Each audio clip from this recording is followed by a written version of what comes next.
Hello, and welcome to the MoonBound podcast. I'm Julia, and I'd like to welcome you into my home. This is primarily a knitting and spinning podcast, although I will touch on some other crafts upon occasion. And I wanted to take a minute to thank all of the returning viewers, the new subscribers, and the people who are just checking me out today. Thank you. The first work in progress I'm going to show you is the summer tank. I finally managed to get some bobbins on.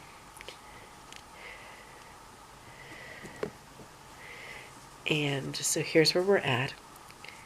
I measured out, this is just like 2 rows beyond one skein in the one color here. And I measured out about how long I want it. This is the bottom edge, and so just up the side in the armpit how long, because this is going to be detailed. And I have enough, plus 1 ball, to do the top bits, to have a nice long tank. So I am no longer considering myself to be playing yarn chicken. I have another ball of the white. I'm going to get out the ball bands here. The white is Tekai Yarns Replay, which is 100% recycled cotton. It is calling itself a fingering weight. The blue is the Natura, the Fibra Natura. Seasong is the line name, and the colorway is called Night. This is listing itself as a worsted weight. This and this, here, let's see if I can hold those up together. Now let's see if I can put my hand behind it. So the white, which claims to be a fingering, is thicker than the blue, which claims to be worsted. I kind of think both of them are wrong, but it's knitting up, and I like the fabric, so that's good enough, right? So like I said, I have another full ball of the white. So that should get all of the borders for me. I gave some consideration in doing a stripe. I just don't really like the way that looks. I did include a stripe in my gauge, so I have a good idea of what a stripe would look like. And if I have to put one in, I have to put one in. But right now I don't think so. I have the cuff for the first sock done. This yarn is Knit Picks Stroll Tweed in their Lost Lake Heather colorway. Yep. So it is 65% superwash merino, 25% nylon, and 10% Donegal tweed, which are these little flecky bits. I really like it. I really like the color. I bought it simply because of the name. When I was a tiny little girl, my parents were backwoods hippies for a while, and then my dad realized he couldn't actually support a family being a backwoods hippie, so he joined the Navy. So I have a very odd background, being both a backwoods hippie and a Navy brat. But we lived off of a lake whose name was Lost Lake, which is actually a fairly common name for lakes. So, but that spoke to me, and the color is really pretty. It's like green and gray and a little bit of teal, and then it's got the Donegal tweed, so the bright bit of cloud and cream and little bits of black in there, so it really does look like a lake scene. So good marketing, and I really am enjoying that. I'm sorry, I have a cold. I am all stuffed up, and I'm certain you can hear that.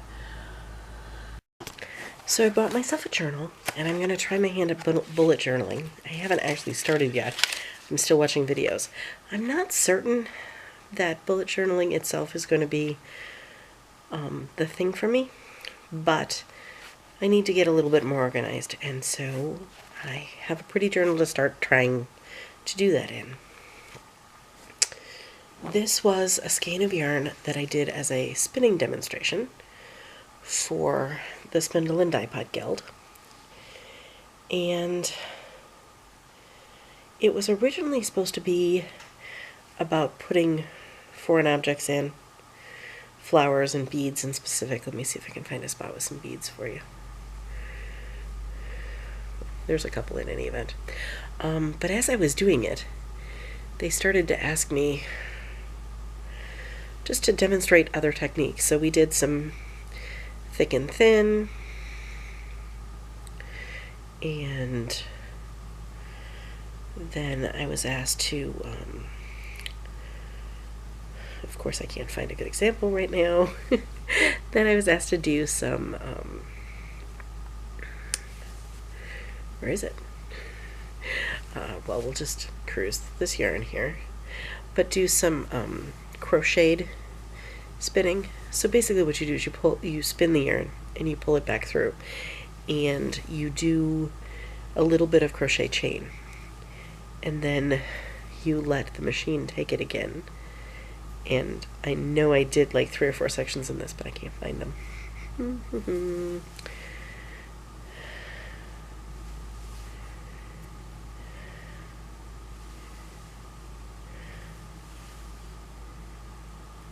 Oh well, they're in there. And then I started to demonstrate the spiral ply, and they asked me to do some cocoons and some coils. And there's a nice little coil. So this was just kind of a demo yarn, really, and I really love the fiber. It is mostly merino with some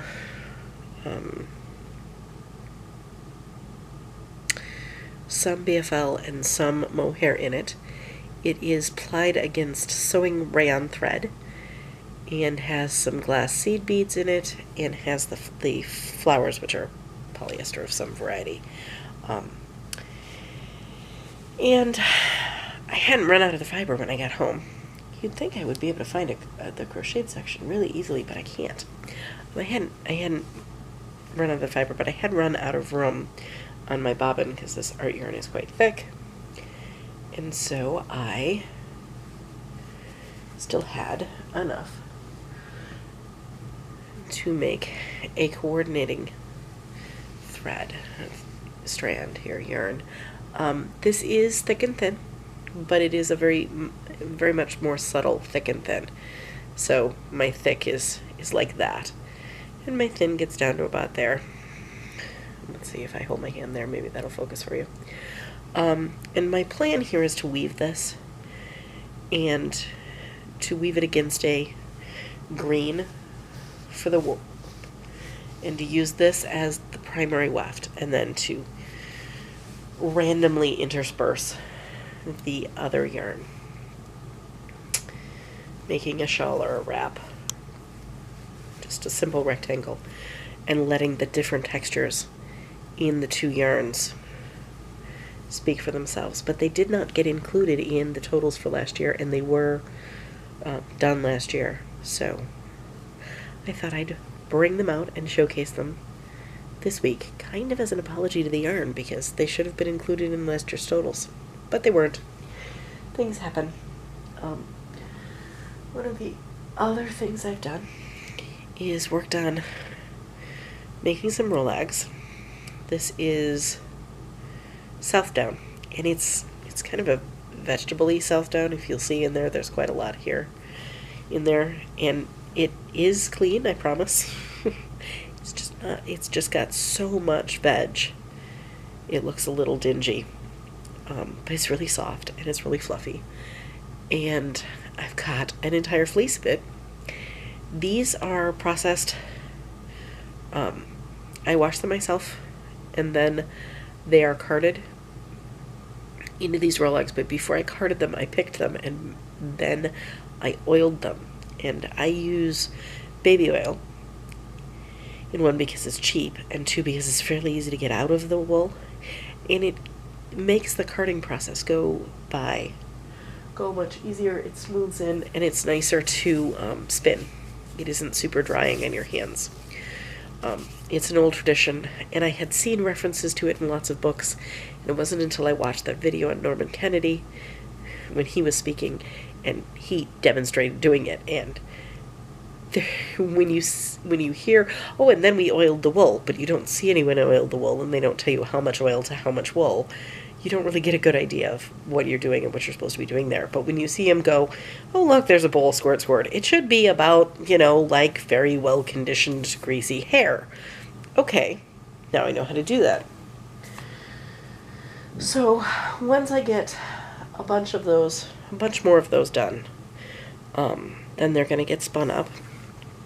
If you watch the vlog, and I'm always going to assume that you didn't necessarily watch both things. If that becomes annoying, let me know. You would have seen me correcting some of my drop spindle work from last year, and this is stuff I do while I'm demonstrating, and I have a tendency both to just get to talking with the person or to let them try, and then I end up with slubs. So I went back and I corrected the yarn, transferring it from one spindle to another. And I also worked on this yarn. Both of these drop spindles were made by my father. The one is a Jelgan. This one is in maple. And this just spins really beautifully. Just will go and go and go. So.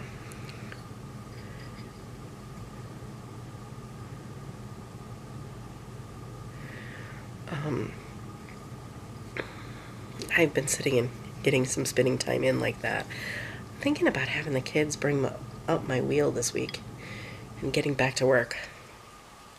Should be good. I also finished reading Yarnitecture. It doesn't need a review. Everyone knows how wonderful it is. And I did find some things that I think will be helpful for my COE and some things that I want to play with and try myself. It's not that I don't trust Jillian, it's that I want to do it myself. That is the whole point. Now there's a couple of, she gives a bunch of patterns in the back. And I want to show you just the picture.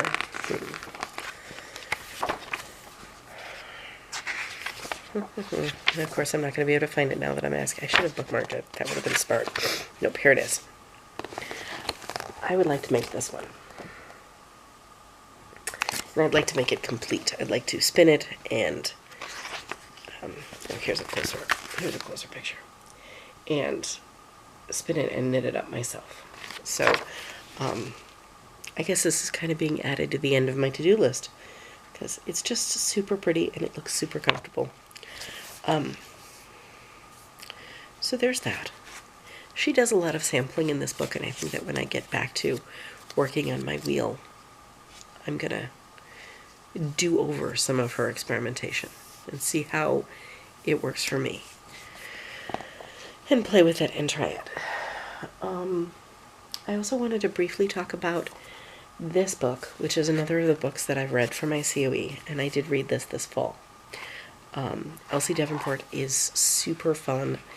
It is just a really thorough discussion of all things spinning related. Here's a layout for spinning flax. Getting ready to prepare your strick. And that's really good too. And here's another one, Spinning for Softness and Speed by Paula Simmons. The cover's kind of boring. But she's talking about a specific technique that was very, very common when she was learning to spin. And right before she wrote this book, she noticed that almost no one knew it when she was talking about it. And it sounds like a long draw, but it uses your non-dominant hand, your front hand. And the fiber just lays in there, and you're not supposed to use your thumb. You're supposed to pinch down just with your pinky finger. And she says that after you get good at this, you can just spin completely without looking. I haven't been able to find anyone who actually knows how to do this technique, And while her descriptions are very descriptive, I kind of think I need to learn from watching someone. So if anyone knows how to do the technique referenced in this book, I would be very grateful if you would get a hold of me. So that leads us to this week's book, which is Hand Spinning, Art and Techniques by Ellen Fan. And I haven't actually started. When I get off of chatting with a camera, then I'm going to start reading this book. I picked this up at Sheep and Wool this year, and I'm really excited to read this one. So I think that's a thorough overview of all of that stuff. I have to get this pile of books off my leg. And just in case you didn't read the vlog, I did want to give you last year's totals for how much yarn in weight and length I used last year, and this does not include hand spun. This is only commercially prepared yarn.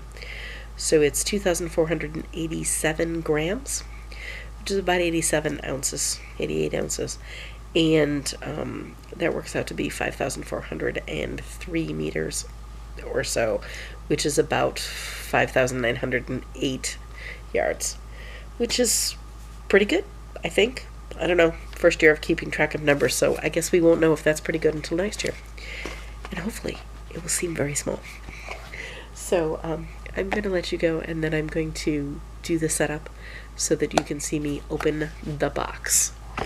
Dun, dun, dun, dun. You know what? I'm not going to do that. I'm just going to open the box, which may mean there's going to be some shaky videography here. I don't know if you can see this. Maybe we'll just open it for you.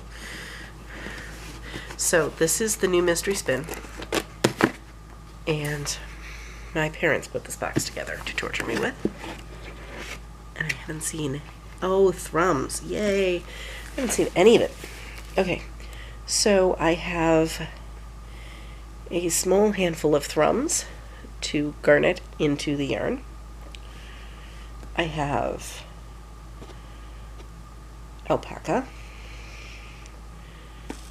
Oh, you really don't like me. And I have a different alpaca. This is hard to do on my lap. We won't do it on my lap again. And I have a different alpaca. I have more of that different alpaca. And I have some sparkly blue seed beads. And I have some sparkly copper, and these are actually triangle shaped seed beads. This is rose, so this is actually rayon. It's rose fiber. Lincoln. That's pretty Lincoln. This is mohair. No, some of this is mohair. This is mohair. And this is brown sheep. And this is more rose. Looks like all of the roses in here. Oh, I didn't realize I had any of this in the basement. This is Corriedale, and this is really kind of lousy Corriedale, actually. Okay, it's not gonna keep this veg. All this veg is gone. So the deal with the beads is I don't have to use the entire container because that would be way too much. And I can either thread it on to the fiber itself, or I can thread it onto string that is not included in here. I have no clue what I'm going to do with this. So there will be some thinking.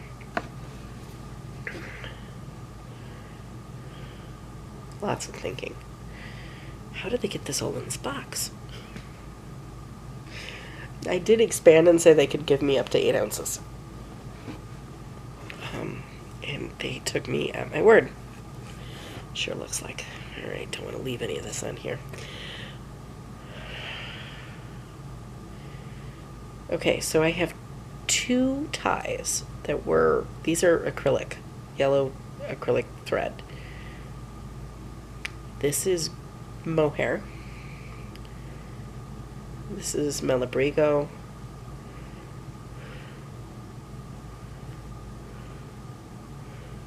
More Malabrigo. So that's wool at least. I don't remember this. And one tie of cotton. That wasn't nice. Sometimes I ask my friends for their leftover bits and bobs because I love cutting them and making garnets. Ah, there were 2 bits of cotton. I love garneted yarn.